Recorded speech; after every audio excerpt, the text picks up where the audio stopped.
এমনিভাবে মুহাম্মদ ইবনে সিরিন রহিমাহুল্লাহ প্রসিদ্ধ একজন তাবী, তার উদাহরণ হচ্ছে শোনেন, ইবনে আউস রহিমাহুল্লাহ বলতেছেন, কানা মুহাম্মদ ইবনে সিরিন রহিমাহুল্লাহ ইজা কানা ইনদা উম্মিহি খাফাদা মিন সাউতিহি, যখন মুহাম্মদ ইবনে সিরিন রহিমাহুল্লাহ তার মায়ের কাছে থাকতেন, যখন অবস্থান করতেন, তখন তিনি তার কণ্ঠস্বরকে নিচু করে রাখতেন।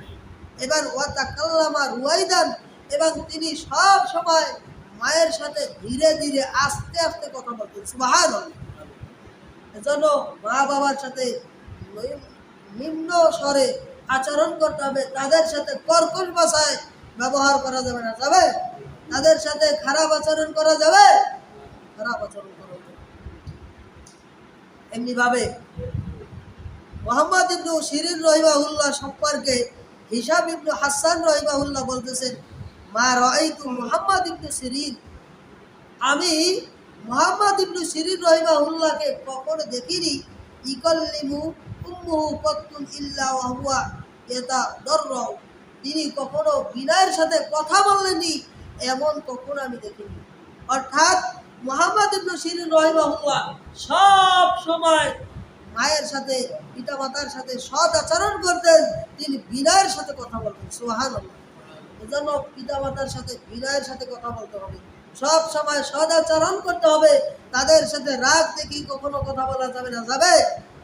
এমনিভাবে ওসমান ইবনে আফফান রাদিয়াল্লাহু তাআলা আনহু ভালো আচরণ করতেন।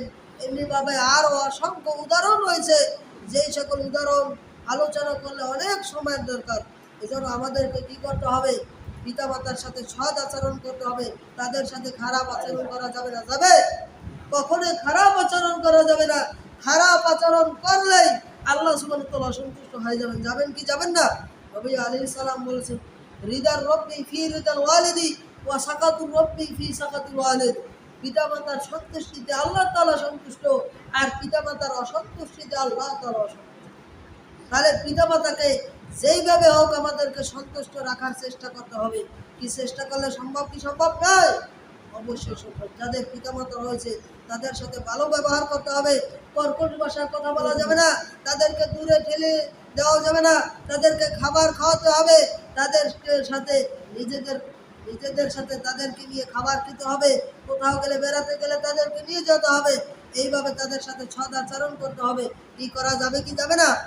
সন্তানদেরকে এবং পিতামাতাকে আলাদা করে নিয়ে তাদেরকে ভালো খাবার আর পিতামাতাকে খারাপ খাবার এরকম খাওয়ানো যাবে?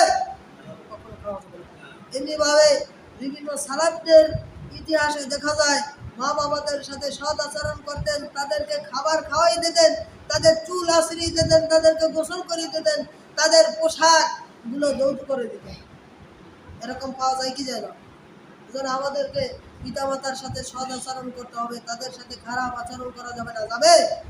এমনিভাবে পিতামাতা বৃদ্ধ হলে তাদের সাথে ভৎসনা করা যাবে না, তাদেরকে গালিগালাজ করা যাবে না, তাদেরকে মারধর করা যাবে না। আল্লাহ সুবহানাহু ওয়া তাআলা কোরআন কারীমে ইরশাদ করতেছেন, ফালা তাকুল্লাহুমা উফফি ওয়ালা তানহারহুমা, যে তোমরা পিতামাতার সাথে এমন আচরণ করো না যাতে তারা সামান্যতম কষ্ট পায়। ওয়ালা তানহারহুমা, তাদেরকে ভৎসনা করো না, তাদেরকে গালিগালাজ করো না, তাদেরকে মন্দ কথা বলো না। আকুল্লাহুমা কওলান কারীমা, এবং তাদের সাথে সম্মানজনক আচরণ করো। তাদের সাথে সম্মানজনক আচরণ করতে হবে কি হবে না? আজকের বর্তমান সময়ে দেখা যায়, বিভিন্নভাবে দেখা যায়, ঘর তো আলাদা করে তো দেয়, এমনকি মারধর করে, পিতামাতাকে মারধর করে। আজকের বর্তমান সময়ে যদি পিতামাতার মর্যাদা মানুষেরা বুঝতো, তারা সঠিকভাবে যত্ন করত, তাহলে আজকের বর্তমান দেশে বৃদ্ধাশ্রমের দরকার হইতো না। হয়তো আজকের বিভিন্ন কোটিপতিরা, অনেক টাকা পয়সা লোকেরা তাদের মা বাবাদেরকে বৃদ্ধাশ্রমে পাঠিয়ে দেয়, তাদের কোনো খেয়াল খবর রাখে না। সেখানে অসুস্থ অবস্থায় অসুস্থ হয়ে দিনের পর দিন বসে বসে মরতে থাকে। এরকম আছে কি আছে না সমাজে? এরকম সমাজ অভাব নাই বিভিন্ন জায়গায়। এমনিভাবে মা বাবাকে খাবার খাওয়ায় না, মা বাবাকে সন্তান আদি স্ত্রীকে ভাগ করে নিয়ে মা বাবাকে খাবার খাওয়ায় না। মা বাবা অসুস্থ হলে তাদেরকে ডাক্তার দেখায় না, এরকম সমাজে পাওয়া যায় কি যায় না? অভাব নাই। এগুলো আমাদের করা যাবে না।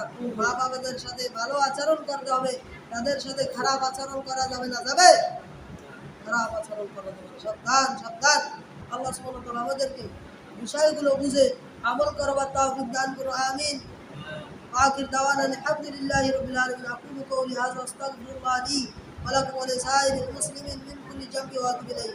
سبحانك اللهم وبحمدك أشهد أن لا إله إلا أنت أستغفرك وأتوب إليك.